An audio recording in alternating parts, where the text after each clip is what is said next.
बिस्मिल्लाहिर्रहमानिर्रहीम। अस्सलाम वालेकुम बच्चों, उम्मीद है आप खैरियत से होंगे।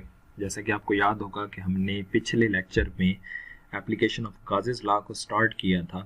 आज हम उसी को कंटिन्यू करते हैं और आज जो हमने पढ़नी है वो सेकंड एप्लीकेशन है। पहले हमने एप्लीकेशन पढ़ी थी electric field due to infinite line of charge. आज जो हमने पढ़नी है वो हमारे पास electric field due to infinite sheet of charge. तो यहाँ पर हमारे पास क्या होगी, एक शीट होगी। ये हमारे पास लाइक दिस, इस तरह की एक शीट होगी जिसको हम कह रहे हैं इनफाइनाइट लेंथ की। इनफाइनाइट लेंथ लेने का मतलब ये है कि उसके इनसाइड जो स्मॉल हम पोर्शन लेंगे, एक इनफाइनाइट लेंथ होगी लामहदूद, उसका हम एक फाइनाइट, एक लिमिटेड सब पोर्शन लेंगे। ये दरमियान में से कहीं हमने पोर्शन लिया ताकि इस रीजन के अंदर इलेक्ट्रिक फील्ड यूनिफॉर्म रहे, क्योंकि गाजेस लॉ सिर्फ इलेक्ट्रिक फील्ड बताता है हमें due to uniform electric field. तो ये हमारे पास एक प्लेट है जिसकी बोथ साइड्स के ऊपर यूनिफॉर्मली चार्ज डिस्ट्रीब्यूटेड है। तो ये हमारे पास एक इनफाइनाइट शीट ऑफ चार्ज का फाइनाइट हिस्सा है। इसकी वजह से हमें इलेक्ट्रिक फील्ड को फाइंड आउट करना है। तो ये हमारे पास एक इनफाइनाइट शीट ऑफ चार्ज का एक फाइनाइट हिस्सा है। इसकी बोथ साइड पर चार्ज डिस्ट्रीब्यूटेड है, तो बोथ साइड से ऑब्वियस है परपेंडिकुलर डायरेक्शन में इलेक्ट्रिक फील्ड लाइंस भी इमिट हो रही होंगी। तो हमें कोई एक पॉइंट, सपोज इस तरह का ये एक पॉइंट यहाँ पर दिया गया और कहा गया इस पॉइंट के ऊपर इलेक्ट्रिक फील्ड इंटेंसिटी को फाइंड आउट करें यूजिंग गाजेस लॉ। तो हम उन्हीं स्टेप को यूज करेंगे जो हमने पहले पढ़े थे। यानी हमारे पास ये एक इनफाइनाइट शीट ऑफ चार्ज है जिसके ऊपर positive charge on both sides distributed है, यूनिफॉर्मली डिस्ट्रीब्यूटेड है। तो हम कहते हैं consider an infinite sheet of charge having surface charge density sigma. Surface charge density sigma है। अब हमारे पास क्या है कि एक small portion of that sheet show किया गया है जिस रीजन के अंदर इलेक्ट्रिक फील्ड क्या होगा, यूनिफॉर्म होगा। हमें कहा गया है ये एक पॉइंट है, सपोज ये एक पॉइंट है P। इस पॉइंट P के ऊपर हमें कहा गया इलेक्ट्रिक फील्ड इंटेंसिटी को आपने फाइंड आउट करना है, जो कि कितनी डिस्टेंस के ऊपर है, R डिस्टेंस के ऊपर मौजूद है फ्रॉम दैट शीट। तो यहाँ पर हम क्या कंसिडर करेंगे, एक गाशियन सरफेस कंसिडर करेंगे in the form of cylinder.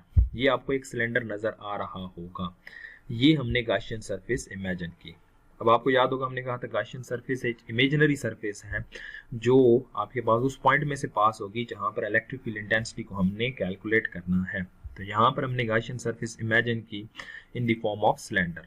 अब ये सिलेंडर का आधा हिस्सा जो है वो शीट के एक साइड पर मौजूद है और ये डॉटेड लाइन जो है ये शो कर रहा है कि सिलेंडर का आधा हिस्सा दूसरी साइड पर मौजूद है। ये हमें फ्रंट साइड से नजर आ रहा है और अगर हमें ये फ्रंट व्यू हमें है ये हमारे पास, अगर हम साइड व्यू को देखें तो ये हमारे पास शीट ऑफ चार्ज है जिसके ऊपर पॉजिटिव चार्ज यूनिफॉर्मली डिस्ट्रीब्यूटेड है और ये सिलेंडर उस शीट के अंदर से पास हो रहा है। तो आधा सिलेंडर का रीजन यहाँ पर है, आधा यहाँ पर है, और ये जो आपको लाइन नजर आ रही होंगी ब्लैक कलर में, ये इलेक्ट्रिक फील्ड लाइंस हैं जो इस सरफेस से अवे डायरेक्शन में मूव कर रही हैं। तो इसी शीट को हमने यहाँ पर साइड व्यू से देख रहे हैं। ये एक फ्रंट व्यू है, ये हमारे पास साइड व्यू है, और ये आपके पास एक कह सकते हैं कि सिलेंडर है जो गाशियन सरफेस की फॉर्म में उस दोनों शीट्स की दोनों साइड्स के ऊपर मौजूद है। ठीक होगी बात यहाँ तक। अब सबसे पहली चीज जो हमने करनी है फाइंड आउट, वो हमने क्या करना है, हमने फ्लक्स को फाइंड आउट करना है। The flux through cylinder is given by phi E is equal to E dot D A on integral of close surface या इंटीग्रल ऑन दी सरफेस। अब ये फार्मूला है, हमने कहा था ये जो रिलेशन है ये फ्लैट सरफेस के ऊपर एप्लीकेबल है। तो ये सरफेस तो फ्लैट नहीं है, तो हम क्या करते हैं, इस सरफेस को n नंबर ऑफ सरफेस में डिवाइड कर देते हैं। कैसे, ये जो सिलेंडर की एक सर्कुलर सरफेस नजर आ रही है, अगर ये देखें तो ये एक तरह से फ्लैट सरफेस ही है। यानी अगर आप इसको फ्रंट व्यू से देखें तो आपको एक सर्कुलर फ्लैट सरफेस ही नजर आ रही होगी, यानी स्ट्रेट लाइन की फॉर्म में ही है। तो एक ये सरफेस आ गई, और सिलेंडर का दूसरा अगर एंड देखें तो वो भी आपके पास एक तरह से एक सर्कल की फॉर्म में एक फ्लैट सरफेस है, और ये पहली सरफेस बन गई S1, ये दूसरी साइड बन गई S2, और ये तीसरी जो सर्कुलर सरफेस आपको नजर आ रही होगी सिलेंडर का जो सर्कुलर एरिया है उसको हम S3 का नाम दे देते हैं। तो गाशियन सरफेस को तीन हिस्सों में डिवाइड कर दिया। Left cross sectional area S1, right cross sectional area ये आपके पास आ गया लेफ्ट S1, राइट आ गया S2, और थर्ड वन इज सर्कुलर, तो वो आपके पास आ गया S3। नाउ फ्लक्स क्या होगा, इन तीनों सरफेसेस की वजह से होगा। तो phi E is equal to flux due to first surface integral of S1 E dot DA1, पहली का सरफेस एरिया आ गया, S2 E dot DA2 integral of S3 into E dot DA3, ये थर्ड सरफेस का area आ गया। अब हम आते हैं इसको, अगर हम देखें E डॉट DA3 की बात करें, E.dA3 जो है वो आपके पास ये सरफेस कुछ इस तरह फ्लैट मौजूद है। तो इसका वेक्टर एरिया आपको पता है कि वेक्टर एरिया हमेशा उस सरफेस के क्या होगा, परपेंडिकुलर होगा। तो वेक्टर एरिया जब उस सरफेस के हमारे पास परपेंडिकुलर आया, ये वेक्टर एरिया जो सरफेस के परपेंडिकुलर है, तो इलेक्ट्रिक फील्ड लाइन किस तरफ है, इलेक्ट्रिक फील्ड लाइन है हॉरिजेंटल, वेक्टर एरिया उस सरफेस के परपेंडिकुलर, तो एंगल कितना बन गया 90 डिग्री। इलेक्ट्रिक फील्ड और S3 एंगल के दरमियान एंगल कितना बन गया 90 डिग्री। जब ये एंगल बन गया 90 डिग्री तो ये बन गया EDA3 cause of angle 90, integral of S3 EDA3 cause of angle 90। Cos 90 क्या हो जाता है 0, तो इसकी वजह से फ्लक्स क्या हो जाएगा 0 हो जाएगा। लेकिन अगर हम बाकी दो सर्फेस की बात करें तो ये जो फ्लैट सरफेस है इसका वेक्टर एरिया इस सरफेस के परपेंडिकुलर, ये हमारे पास A मौजूद, अब इलेक्ट्रिक फील्ड भी इसी डायरेक्शन में मौजूद, तो EDA के दरमियान एंगल कितना बन गया 0। सिमिलरली S2 की बात करें तो इसका वेक्टर एरिया इस सरफेस के परपेंडिकुलर, इलेक्ट्रिक फील्ड इस सरफेस के परपेंडिकुलर, तो ये दोनों भी फिर क्या हो गया पैरेलल। तो इस केस में जो थीटा है S1 और S2 के केस में थीटा कितना है 0। तो जब इनके केस में थीटा है 0 तो फ्लक्स बेसिकली इन्हीं दो की वजह से होगा। ये वाला फैक्टर 0 हो गया, ये वाला फैक्टर खत्म हो गया, क्योंकि इसकी वजह से फ्लक्स नहीं है, तो ये फैक्टर तो हो गया 0। क्या बचे, integral of S1 into D dot E dot DA1 and integral of S2 into E dot DA2। अब दोनों साइड्स का सरफेस एरिया भी क्या होगा, बराबर होगा, क्योंकि एक यूनिफॉर्म सिलेंडर का हमने एरिया लिया था। तो S1 S2 यानी DA1 और DA2 दोनों का एरिया बराबर। दूसरी चीज ये बन जाएगा EDA1 cos 0 1, तो ये यहाँ पर बन जाएगा EDA सिर्फ, phi E is equal to integral of S1 EDA plus E dot DA2 cos 0 1, तो ये भी बन गया आपके पास इंटीग्रल ऑफ S2 EDA। तो इन दो की वजह से फ्लक्स है। इलेक्ट्रिक फील्ड यूनिफॉर्म है, इलेक्ट्रिक फील्ड हमारे पास बाहर आ जाएगा, तो ये बन गया phi E is equal to electric field into integral of S1 into DA plus electric field into integral of S2 into DA। अगर हम यहाँ पर इसको इंटीग्रेट करें, डिफरेंशियल ऑफ A को इंटीग्रल अप्लाई करें तो ये A में कन्वर्ट हो जाएगा, तो phi E हमारे पास इक्वल टू आ गया EA प्लस EA 2EA। ये हमारे पास फ्लक्स की वैल्यू आ गई due to this Gaussian surface. तो according applying Gauss's law, according to Gauss's law electric flux जो है वो E dot DA over the integral surface, ये हमारे पास गाउसेस लॉ का फार्मूला हमने पढ़ा था, phi E is equal to integral of electric integral law on a close surface is equal to E dot DA। ये रिलेशन हमने यहाँ पर पढ़ा था। ये किसकी इक्वल होगा, Q ओवर, हम यहाँ पर डायरेक्ट लिखा हुआ है, यहाँ पर हम लिख सकते हैं ये इक्वल टू होगा Q ओवर एप्सिलॉन नॉट। मैं दोबारा रिपीट करता हूँ, गाउसेस लॉ के मुताबिक आपके पास line integral over a closed surface is equal to into E dot DA, flux is equal to line integral over a closed surface into E dot DA। ये हमारे पास था, और ये किसके इक्वल था, Q ओवर एप्सिलॉन नॉट। अब Q की बात करें तो Q हमारे पास किसके इक्वल होगा, सिग्मा जो बेसिकली है वो Q ओवर A के इक्वल है, यानी जो आपके पास यूनिफॉर्म चार्ज डेंसिटी है, charge density is equal to charge पर यूनिट एरिया। तो चार्ज किसके इक्वल आ गया, सिग्मा A के, तो यहाँ पर आ जाएगा sigma A over epsilon naught. Q की जगह हमने sigma A over epsilon naught put कर दिया, डायरेक्ट वैल्यू पुट कर दी। अब इलेक्ट्रिक फ्लक्स हमने किसके इक्वल फाइंड आउट किया हुआ है, इलेक्ट्रिक फ्लक्स हमने 2EA के इक्वल फाइंड आउट किया। तो इस इलेक्ट्रिक फ्लक्स की जगह आ गया 2EA, इसकी जगह आ गया sigma A over epsilon naught, तो A से A कैंसिल, तो E 2E is equal to sigma over epsilon naught and E is equal to sigma over 2 epsilon naught. ये इलेक्ट्रिक फ्लक्स है, ये इलेक्ट्रिक फ्लक्स आपके पास है due to this infinite sheet of charge, और जिस direction में इलेक्ट्रिक फील्ड होगा उसी डायरेक्शन में ही हम यूनिट वेक्टर ड्रॉ करेंगे इलेक्ट्रिक फील्ड का, आर हेड। अगर वेक्टर फॉर्म में लिखेंगे तो ये आ जाएगा E is equal to sigma over 2 epsilon naught into r hat. This is the expression for electric field intensity due to infinite sheet of charge. तो ये एक टॉपिक है छोटा सा लेकिन इंपॉर्टेंट है, electric field due to infinite sheet of charge. इसी में ही हम नेक्स्ट टॉपिक आज डिस्कस कर लेते हैं, और वो हमारे पास है electric field due to spherical shell of charge. Electric field due to spherical shell of charge. Next जो हमारे पास ज्योमेट्रिक शेप है वो स्फेरिकल शेल है।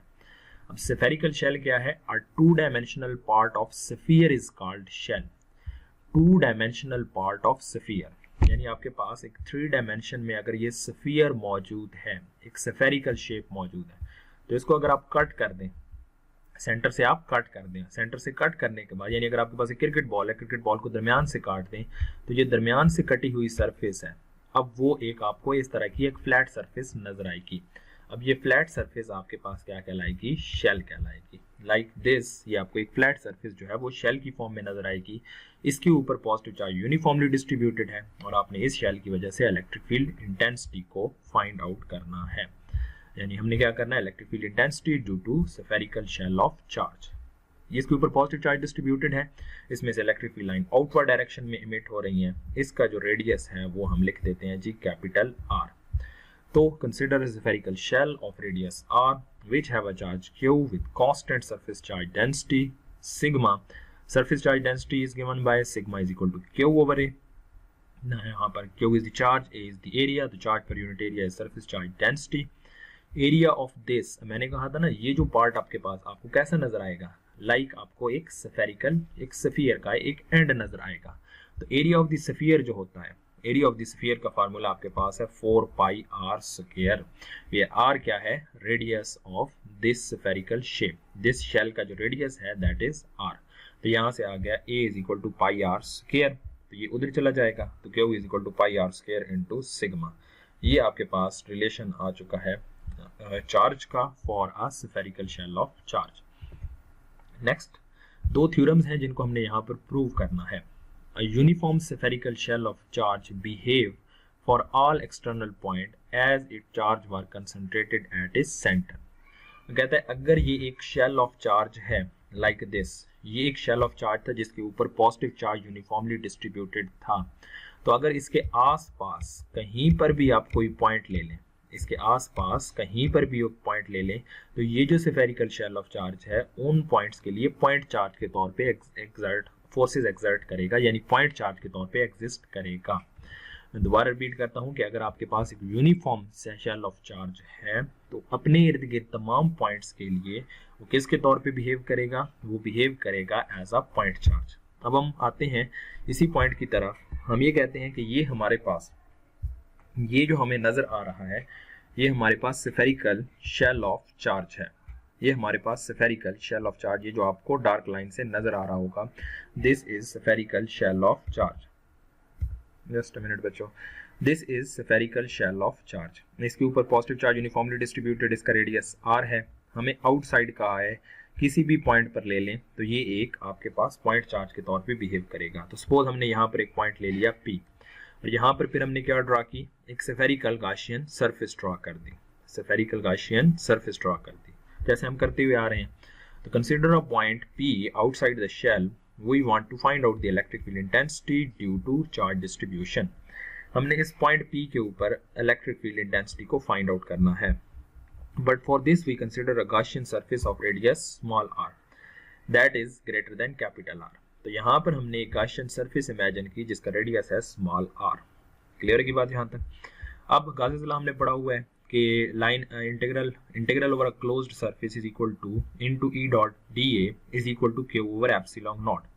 तो integral over close surface EDA कैसे आया? क्योंकि यहाँ पर अगर हम वेक्टर एरिया कंसिडर कर लें, यहाँ पर सरफेस कंसिडर करें, तो उसका जो वेक्टर एरिया है वो इस सरफेस के परपेंडिकुलर होगा। तो वेक्टर एरिया, ये जो A है हमारे पास और ये जो इलेक्ट्रिक फील्ड है, दोनों क्या हो गए? पैरेलल, तो कॉस हो गया 0। तो integral over close surface EDA cos 0 1, तो ये फैक्टर आ जाएगा equal to Q over epsilon naught. ये हमारे पास आ जाएगा।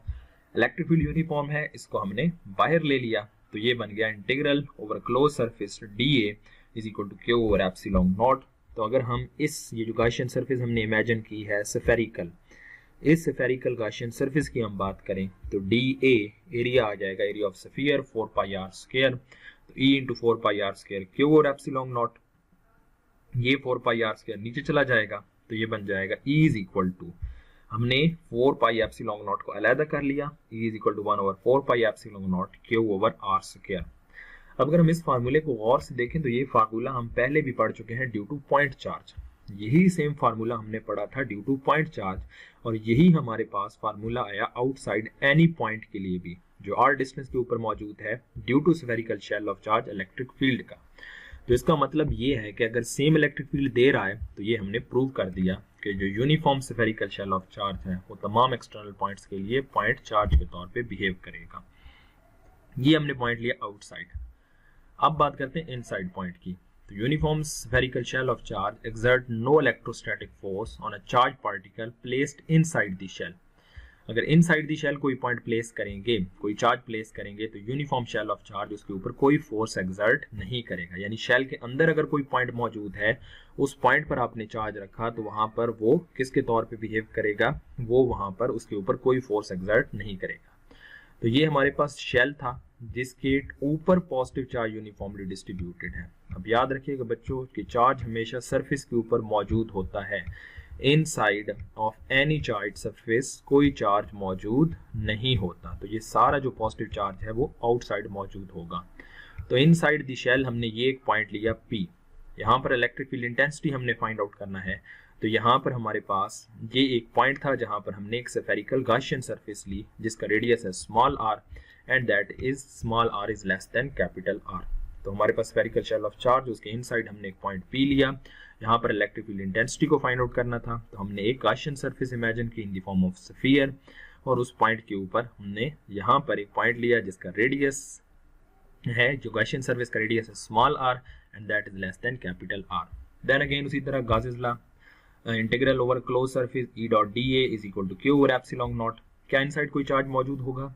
सारा चार्ज मैंने अभी बताया आउटसाइड सरफेस के ऊपर मौजूद है। तो inside there will be no charge and there is no charge inside, तो Q यहाँ पर क्या आ जाएगा? 0। तो line integral of close surface E dot dA is equal to 0, integral close surface E into dA, E into dA या E dA वही चीज आ गई कि यहाँ पर कहीं पर भी आप वेक्टर एरिया कंसिडर कर लें तो वो इस सरफेस के परपेंडिकुलर होगा, तो E और A आपस में पैरेलल हो जाएंगे। तो ये आ गया E dA equal to 0, E uniform है बाहर ले लिया, over a close surface integral dA equal to 0। अब एरिया तो 0 नहीं हो सकता ना, यानी हम ये देखें कि इन दोनों का प्रोडक्ट जो है वो 0 आ रहा है। इन दोनों का प्रोडक्ट क्या आ रहा है? 0। या इसको हम नीचे ले गए तो ये बन गया 0 ओवर इंटीग्रल ऑफ dA, तो ये पूरा फैक्टर क्या हो जाएगा? 0 हो जाएगा। तो इलेक्ट्रिक फील्ड 0 हो जाएगा। तो यहाँ से इलेक्ट्रिक फील्ड 0 होने का मतलब है कि कोई इलेक्ट्रिक फील्ड इनसाइड मौजूद नहीं है, तो कोई इलेक्ट्रिक फोर्स भी यहाँ पर अप्लाई नहीं हो रही होगी। ये हमारे पास दो प्रूफ थे जो हमने करने थे कि due to spherical shell of charge inside कोई चार्ज एग्जिस्ट, कोई फोर्स एग्जिस्ट नहीं करती, आउटसाइड वो बिहेव करता है लाइक का पॉइंट चार्ज। यहाँ तक हमारा लेक्चर आज का वाइंड अप हुआ।